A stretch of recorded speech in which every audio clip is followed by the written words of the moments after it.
Hey guys, welcome to this week's podcast episode for the Financial Freedom Podcast. And I'm your host, Dr. Christopher Liu. As you know, I'm always interested in studying the top 0.1% of people on the cutting edge in terms of mindset, health, time, emotional, financial freedom, getting their distinction. So today, I'm happy to introduce Ilene Marcus, and she's going to talk to us, for lack of a better term, managing annoying me, getting out of our own way. And she's got a lot of interesting ideas. She talks about this idea of cross pollination, and I'm happy to welcome her to the show. Eileen, welcome. Thank you. So happy to be here. Yeah. Very happy.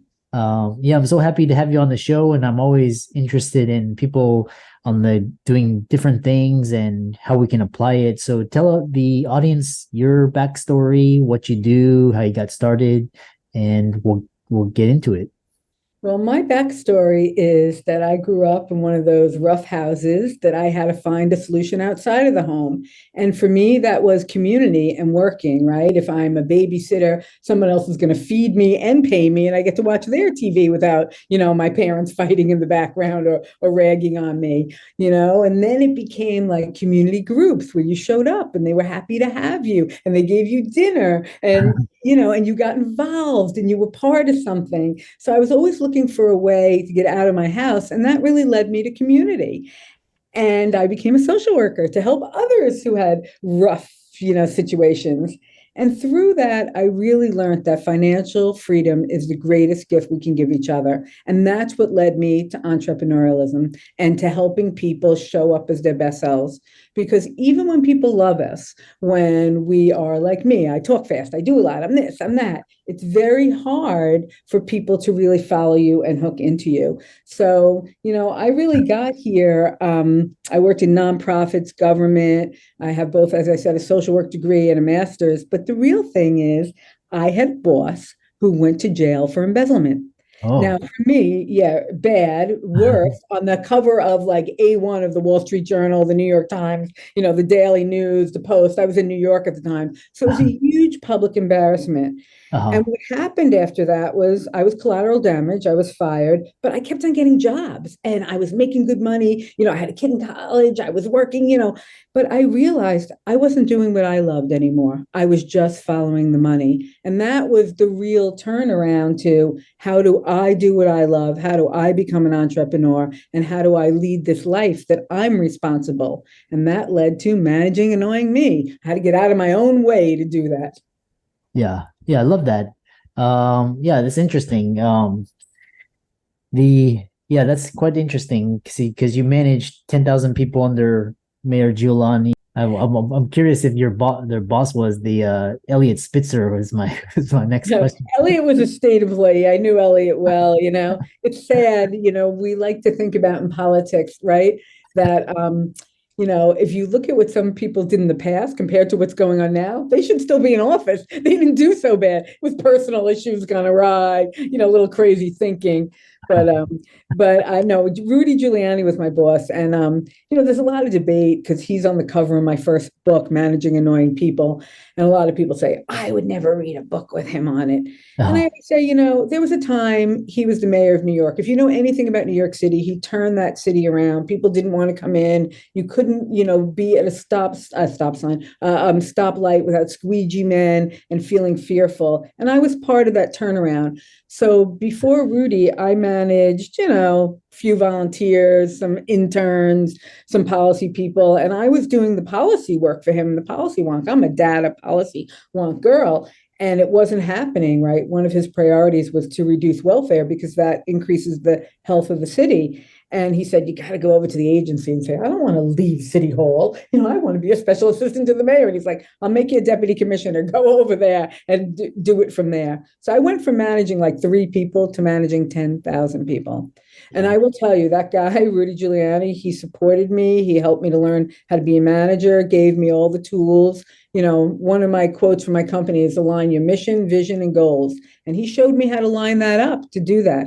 So yeah, but 10,000 people, it's in some ways it's like managing five people. You give them good direction, you give them the tools, and you let them go. And that doesn't change no matter how many people you're managing. Yeah. Yeah, very interesting. And our focus today is so this idea of annoyance and but really ourselves, and we talk about stop tripping over myself and Mhm. managing yourself. Tell us more about that. Yeah, so I lived in New York City most of my life. I'm fast, I think fast. And when this whole public embarrassment happened, I had to really think about how I wanted to show up with my emotions.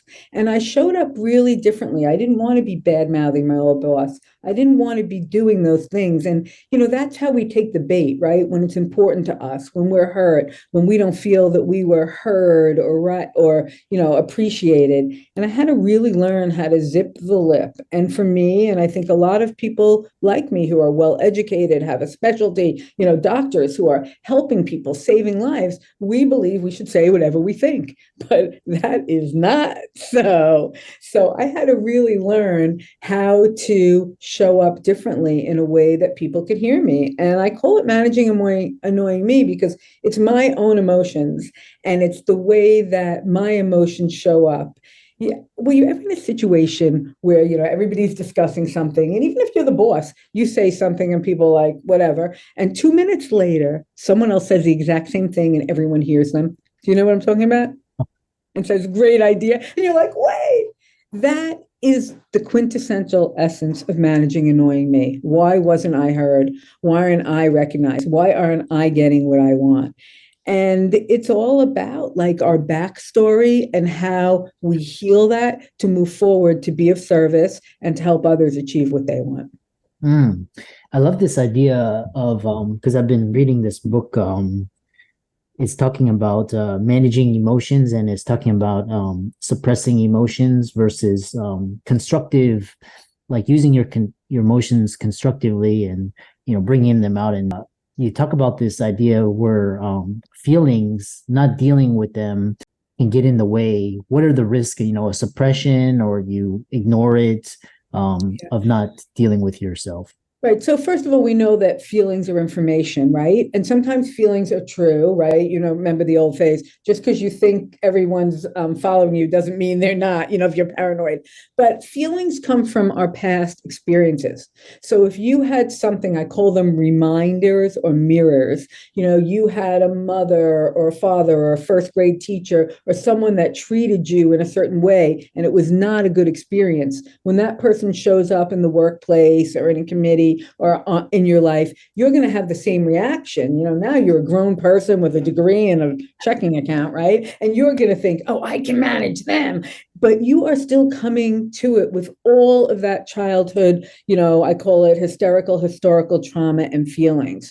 So there are those mirrors and those reminders about how we show up. And when you are annoyed, people, and I'm sure there's a lot more information about this now, mental health, when you suppress, it makes you sick physically, right? If you don't talk about your emotions, you physically get sick. But it also happens in your behaviors. You say one thing, but you display another. Sure, I'll do that. Yes. You emotionally, when you're annoyed, right? You're a doctor, there's a physiological response, right? First comes in the reptilian brain and you just flee or freeze. I say it's complex. Some people flee, first they fight, then they I call it freeze. They fight, they freeze. Some people just run. So that happens. But once that mechanism starts, it gets to the decision-making part, the amygdala in your brain, where, problem solving and solutions. So you are not as sharp and really not in a position to be contributing once you're annoyed. Your entire perception is off. And that's really what managing annoying me is about, right? My perceptions of me and how other people see me. I don't know if I'm answering the question because I might have lost it in my little tirade, but one of pieces of advice I give to people is mind your own BS, blind spots, not bullshit, right? Because it's really about what others see and you don't. And I've been writing this new book, and I'm telling the story about this woman who doesn't like her emails, and she thinks she's being so gentle in the way she's writing back. So she'll write back something to her colleagues, and then she turns and she starts cooking furiously, and she doesn't really understand that these emotions are also going into the emails. She's like, that'll hold them, as she mixes the eggs. And then, at the end of the day, a few emails, that could have been okay. All of a sudden, her inbox is like multiplied like a rabbit. And she's like, what's wrong with my colleagues? When it was her snarky responses and that energy that she was putting in it. Did that answer your question, Christopher? Or did I veer off? And then one thing is talking about so you managing, blind spots, taking self-inventory. You talk about this idea, what are the steps to take? And can you provide a few simple steps that listeners can do right away? The first thing I do is call it Goldilocksing, right? We all remember the fairy tale, right? Goldilocks goes into the cabin. This is too hot, too cold, right? She can't find the right thing. So the first thing is to right size it. What's the right size for you? Another way of looking at that is this the hill you want to die in? Someone misquoted you. Someone said something you were going to say. Is this the issue that you should lose your mind over? Or should you wait till you're talking about your compensation or your salary or, actually where your parking spot is, something that might affect you on a day-to-day basis? So the first thing is to really right size what's going on. Take a breath. That's the only thing we can do in that moment. We cannot open our mouth, right? Just take a breath instead of shooting and think about right sizing. But there's one other thing about Goldilocks we always forget. She was trespassing. That was not her house. It doesn't matter that you found the right chair, the right bed, or the right porridge. It wasn't hers. So that's the second thing. Once you say, is this the hill I want to die on? Is this that important to me? Is it even yours to really worrying about? Or is it what we were talking about before? It's an old issue, it's a mirror, it's a reminder, it's something in your past that you're bringing to your present. So that's the first thing. Think about Goldilocks, because she was trespassing and she should have been arrested. So are you in your, dance space, as they say, or are you in someone else's? So that's a boundary. Think about your boundaries. The second thing I say to people is start stopping today. Everybody talks about letting go and being with the Zen and find a way to calm yourself. And we've all been there. And I have found only one thing works for me, to acknowledge that it is never a good time to do something different, but you have to stop starting today. It's always the first step that's the hardest, right? So tomorrow I'll react to that different. Tomorrow I'll make that call. Next time I'm going to handle it. But right there in the moment, because feelings are information. We just let them go right to our heads. In your gut, I want to react. I'm not going to react. Because especially in the workplace and in business situations, there's always another bite at the apple. There's always going to be another meeting where the same person does the same thing. Only you can change that merry-go-round you're on. Yeah, quite. Yeah, I love this. And you talk about boundaries, and then talk about managing our reactions for better outcomes when we're dealing with ourselves, other people, and tell us more about that.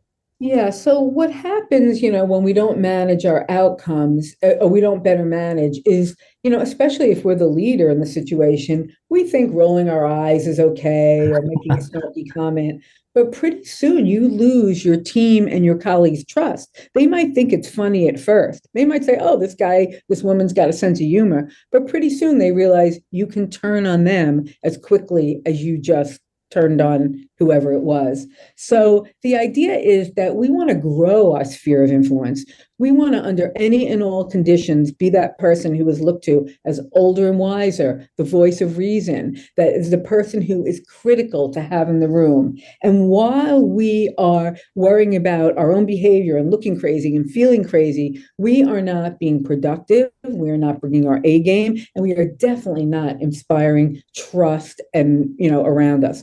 And then there's the after story. We go back to our office, our room, our car, and we start, do you believe this? What happened? Listen, and you replay it. So now you're in a time suck. So a big problem with not managing your emotions is not only the way that your colleagues see you, but then your productivity plummets because you afterwards have to replay it and be mad about it and think about it. Instead of when you show up and say, that wasn't mine, I don't like it, as hard as it is, I'm going to leave that over there. But you know what? When you do that, the entire kind of ecosystem, changes around you. The temperature of the room comes down, people are more collaborative, and you don't lose that time stuck afterwards either.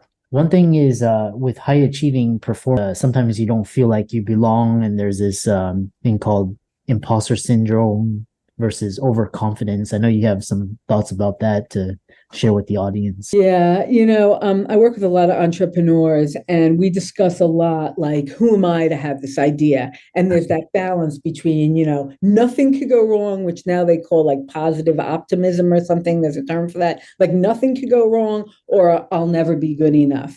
And I always say to them, if you think you're the smartest person in the room, you better get a new room because you are doomed to fail. So like, if you are sure, if you think you're not smart enough, great. Listen to others, see what they have to say, aspire until you know what they know, then find a new room. So there's always a way, I joke, I'm holding up a little tiny ladder. Do you see it?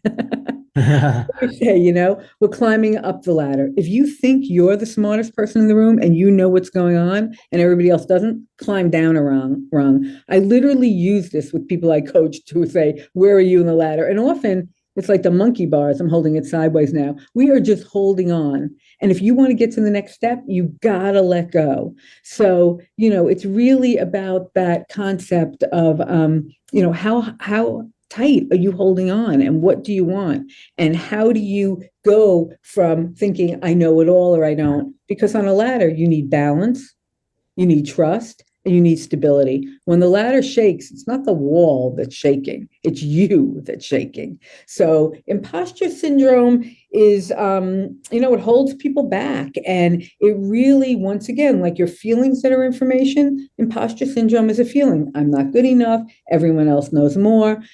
Nowadays we have people who didn't go to college and, have created incredible, there are so many examples of how people achieve and what success is. And that really goes into your own beliefs. So look at your beliefs, right? Do I believe I can be successful? If the answer is yes, then maybe I don't belong in this room, but boy, am I glad I'm there, and use every opportunity you have. I love that. What a great way to end it. How can people contact you, follow you, reach out to you? LinkedIn is the best place, Ilene Marcus. If you type in managing annoying people, I will come right up on Amazon for my book. And my new stuff, I'm really trying out on YouTube on ladderism or talkism. So you'll see a lot of my videos with these short little learning things of these concepts. Yeah. So that's where you can find me. And let's thank for this fantastic conversation. All of the resources will be in the links and show notes. And with that, thanks so much for coming onto the podcast.